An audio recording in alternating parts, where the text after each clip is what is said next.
The 3-episode premiere offers a goofy takedown of vigilantism while hinting at bigger and darker plots to come. Vainly hilarious comic book story that is better than Deadpool, better than Suicide Squad, and possibly better than anything else the DCEU has put out so far. I love Peacemaker so much, and those opening credits so much, and cannot wait for more. That's why I'm giving Peacemaker a 9 out of 10. Absolutely awesome, not perfect, not great, but it's really good, and it surprised me with its nature. This is the humor that I like laughing at, and I'm absolutely going to recommend Peacemaker episodes 1 through 3. Fuck Aquaman. No, man. Don't say that. Why say that? He bangs chicks, good for him. He fucks dudes, got no problem with that. He starts fucking fish, that's taking it a step too far. Aquaman fucks fish? Yeah. I don't believe it. Guy on Twitter works for the aquarium. Said for $50 he brings them in the back so he can have his way with a sturgeon. And I thought my jokes were bad.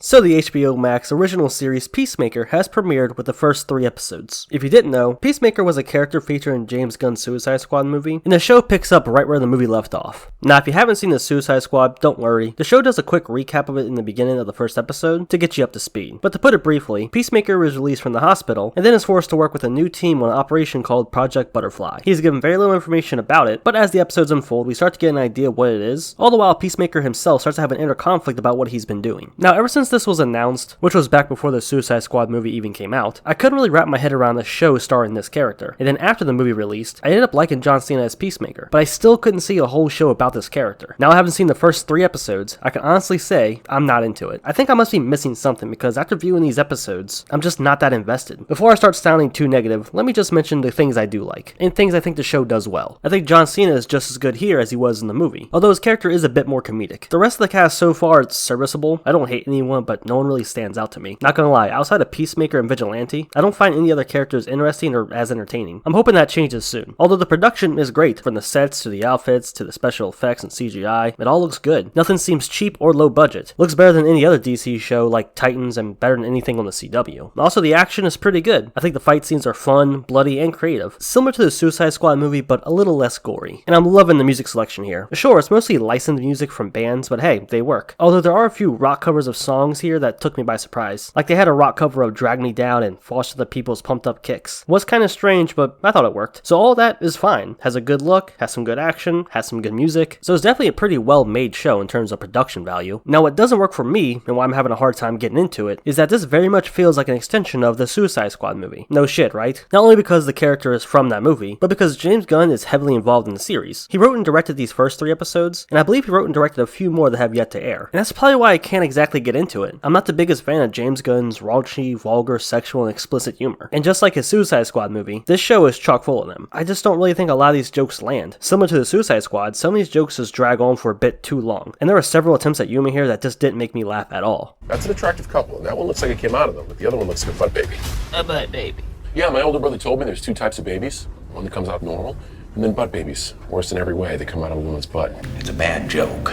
It's like I said in my Suicide Squad review, for every joke that lands, there's at least 2 or 3 that miss. And of course that's a personal preference thing, it all depends on if you like that style of humor or not. But outside of that, I think the story itself takes a while to get interesting. The first episode is a slog to get through, and the narrative doesn't get going until the end of the 3rd episode. This is where you'll see the team try to assassinate a senator, and this episode features a really cool fight scene with Judo Master, a pretty funny torture scene, and you finally start to understand why it's called Project Butterfly. And more importantly, you see Peacemaker actually start to doubt himself and question his actions, when he refuses to kill the senator and his family. The first 2 episodes just didn't rope me in, but episode 3 was pretty decent because it felt like the plot was actually starting to move. And like I already mentioned, I'm 3 episodes in, and besides Peacemaker and Vigilante, I don't find the supporting cast that interesting. Sure, the blonde is a kick-ass baddie, and it's neat that this chick is Amanda Waller's daughter, and she's on a secret assignment that she's working on away from her team. But other than that, I'm not actually interested or invested in them. Apparently the season will be 8 episodes long, so we have 5 more left, so I'm hoping they can turn it around and start getting me hooked. Out of the 3 episode premiere, I think episode 3 was the best, and the first one was the weakest. Episode 1 was a boring slog to get through, and episode 3 was the best because things actually started to happen. So here's hoping they pick up steam for the rest of the season. Now, even though I'm not the biggest fan of this show, I do think that people who like James Gunn's Suicide Squad will enjoy it more than me, since it's basically more of that but slower paced. This show isn't bad, but so far I don't think it's very good. It's decent at best. So far I personally enjoyed the Suicide Squad movie more than this, so let's see if they can change that by the end of the season. It's happened to me before. You see, there's a show called Justified that aired on FX from 2010 to 2016, and the series premiere was an excellent episode, but the following 2 to 3 episodes episodes weren't as great, and it felt a little bit too episodic. But after that point, the show picked up steam again, and I ended up loving it. Maybe the same thing will happen with Peacemaker. And like I already mentioned, if you already like James Gunn, you like his style of humor, and you like his Suicide Squad movie, I'm more than certain you will enjoy the show more than me. That's gonna do it for the video. Hope you guys enjoyed. If you did, go and drop a like on it. And leave a comment, let me know what you think about the series premiere of Peacemaker. I've been seeing people say that it's the best DC show ever made. And I'm just thinking, is that really a hard thing to do? Because most DC shows consist of what, CW trash and Titans? So that's not really a high bar. But honestly, as it stands right now, I think Superman and Lois is superior. Also, I find the intro kind of hilarious. 1, 2, 3, I like good pussy and I like good trees. Smoke so much weed you wouldn't believe.